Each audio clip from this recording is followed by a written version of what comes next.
Corona की तीसरी wave में बच्चों को ज़्यादा खतरा हो सकता है, ऐसा वैज्ञानिकों के द्वारा कहा गया है। सरकार बच्चों के वैक्सीनेशन के लिए चिंतित है। ऐसे में भारत सरकार की ओर से देश में कुल 4 संस्थाओं को बच्चों के वैक्सीनेशन ट्रायल कार्यक्रम का जिम्मा सौंपा गया है, जिसमें नागपुर के मेडिट्रेना अस्पताल को जिम्मेदारी दी गई है।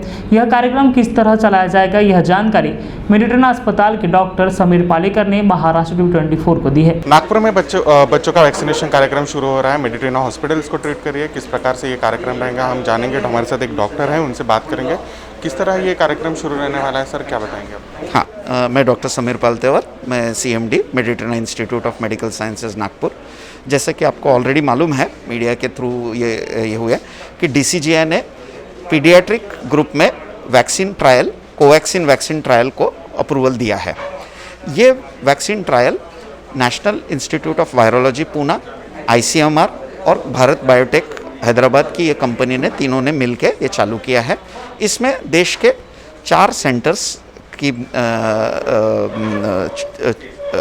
चुनाव हुआ है, जिसमें हमारा hospital Meditrina institute of medical sciences Nagpur का चयन हुआ है। और इस हिसाब से अभी हमारा DCGI का ऑफिशियल लेटर आने के बाद लोकल इंस्टीट्यूशनल एथिक्स कमेटी की मीटिंग हुई है, उनकी चर्चा हो रही है। ये सबसे इम्पॉर्टेंट स्टेप इसलिए है कि clinical aspect of any medicine, जैसे वैक्सीन का, उसके लीगल इश्यूज़, उसके सोशल इश्यूज़, ये सब की चर्चा होती है कि एथिक्स कमेटी में सोशल वर्कर्स रहते हैं, NGOs रहते हैं, समाज के बाकी फील्ड्स के लोग रहते हैं, है ना, लीगल ल्यूमिनरीज रहते हैं, इसके अलावा क्लिनिकल डॉक्टर्स भी रहते हैं। तो ये इसके ऊपर चर्चा चल रही है, इसकी सेफ्टी फैक्टर्स को लेके, क्योंकि सबसे इम्पॉर्टेंट एस्पेक्ट है कि हमसे कुछ नुकसान ना हो, हम जो भी कर रहे हैं उससे हमारे बच्चों का फ़ायदा हो, क्योंकि हमारा ध्येय वाक्य है प्राइमम नॉन नोसेरे। प्राइमम नॉन नोसेरे का अर्थ लैटिन वर्ड है first do no harm. So as a doctor ये मेरा प्रण है कि मैं पेशेंट को फ़ायदा करूं, कभी नुकसान ना करूं। तो ये देखते हुए हमारी एथिक्स कमेटी का अप्रूवल आने के बाद हम ये क्लिनिकल ट्रायल चालू करेंगे। बच्चों को भी इसमें परीक्षण किया जाएगा, वो किस प्रकार होगा और कितने बच्चे इसमें इन्वॉल्व होंगे, क्या रहेगा? हाँ, बच्चों का चयन वो वॉलंटियर्स करके होंगे। इसके इंक्लूजन और एक्सक्लूजन क्राइटेरियाज है और उसकी पूरी बच्चों की जांच की जाएगी। दोनों पेरेंट्स के कंसेंट लगेंगे और एक बार इनकी लिस्ट अप्रूवल आने के बाद, एथिक्स कमेटी का अप्रूवल आने के बाद हम ये बच्चों को रिक्रूट करेंगे। 2 से 6 साल का एक कैटेगरी है, 6 से 12 और 12 से 18, ऐसे 3 एज ग्रुप्स में ये क्लिनिकल ट्रायल्स चलेगा। 208 दिन के बाद इसके जो भी फेज़ 2 पहले, उसके बाद फेज़ 3 ट्रायल और उसके बाद में जो फाइनल रिपोर्ट और इसके सेफ्टी डेटा को अप्रूवल मिलेगा DCGI से और CDMA से, उसके बाद ही ये भारत बायोटेक कंपनी इसका मैन्युफैक्चर करके फिर लोगों में दिया जाएगा, मतलब पीडियाट्रिक पॉपुलेशन में दिया जाएगा।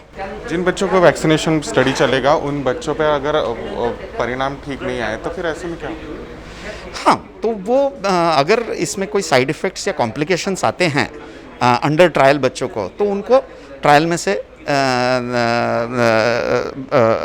निकाला जाएगा और उसके लिए स्टडी की जाएगी, उनका ट्रीटमेंट किया जाएगा। और इसमें SAE करके या एडवर्स इफेक्ट AE करके ये रहते हैं। और ऐसा हमारे ध्यान में आया, इंस्टीट्यूट के ध्यान में आया, हमारे एथिक्स कमेटी के ध्यान में आया, तो हो सकता है हम ट्रायल बंद भी कर सकते हैं। पर अभी कैसा है कि कोई भी बच्चों में जो ट्रायल होता है वो पहले एडल्ट्स में हुआ रहता है। तो जैसे हमारे एडल्ट्स में ऑलरेडी हो चुका है और ये कोवैक्सीन वैक्सीन का इफ़ेक्ट काफ़ी अच्छा मिला है और इसमें साइड इफ़ेक्ट्स नेग्लिजिबल रहे हैं। सो ये देखते हुए if we extrapolate the data from the adults, तो वो देखते हुए हमें पीडियाट्रिक पॉपुलेशन में ऐसा कुछ होने की आशंका काफ़ी कम दिख रही है। And let us hope for the best. आपको क्या लगता है कि ये सब कार्यक्रम किस प्रकार होगा और किस तरह रिजल्ट आएंगे? नहीं, जैसे मैंने बताया ना अभी कि ये एक बार एथिक्स कमेटी का अप्रूवल आने के बाद 208 दिन तक ये क्लिनिकल ट्रायल चालू होगा। वॉलंटियर्स, हेल्दी वॉलंटियर्स, जो बच्चे डिफरेंट एज ग्रुप के हैं 2 से 18 में डिवाइडेड, इनमें वो ट्रायल होगा। इसके जो भी रिपोर्ट्स जब आएंगे, इसके टेस्ट्स होंगे, एंटीबॉडी टेस्ट होंगे, है ना, इसकी साइड इफ़ेक्ट्स देखे जाएंगे और उसके बाद में जो रिपोर्ट आएगी उसके हिसाब से आगे का कार्यक्रम होगा। DCGI के पीडियाट्रिक में वैक्सीन ट्रायल की मंजूरी के बाद अब देश के चारों संस्थाओं ने वैक्सीन को हरी झंडी देने पर देश में बच्चों का वैक्सीनेशन किया जाएगा, जिसके बाद देश कोरोना मुक्ति की ओर बढ़ सकेगा। महाराष्ट्र टीवी 24 के लिए वीडियो जर्नलिस्ट अविनाश तोतड़े के साथ प्रकाश शुक्लवार, नागपुर।